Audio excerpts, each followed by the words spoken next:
আসসালামু আলাইকুম রহমতুল্লাহ। সত্যের দিশা চ্যানেলের পক্ষ থেকে সবাইকে আন্তরিক শুভেচ্ছা ও অভিনন্দন। আজকে আমরা আপনাদের সঙ্গে আলোচনা করব হজে গিয়ে ইহরাম অবস্থায় নিষেধ কাজগুলো কি কি, সেগুলো আজকে আমরা জানব। তা জানার আগে আপনারা যারা আমার চ্যানেলে নতুন হয়েছেন অবশ্যই আমার চ্যানেলটি সাবস্ক্রাইব করে রাখবেন আর পাশে থাকা বেল বাটনটি অবশ্যই ক্লিক করে রাখবেন। তো চলুন জেনে নিই ইহরাম অবস্থায় নিষেধ কাজগুলো কি কি। 1.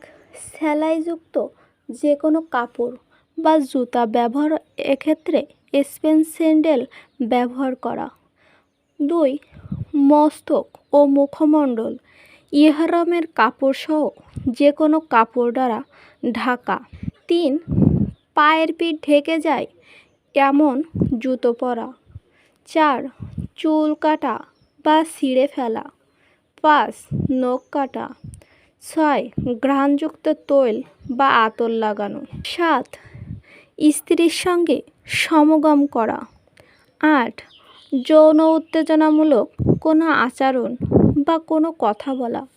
শিরক করা, ঝগড়া বিবাদ বা যুদ্ধ করা। চুলদাড়িতে চিরুনি বা আঙ্গুলি চালনা করা যাতে ছিঁড়ার আশঙ্কা থাকে। শরীরে সাবান লাগানো। উকুন, ছারপোক, মশা ও মাছিসহ কোনো জীবজন্তু হত্যা করা বা মারা। কোনো গুনাহের কাজ করা।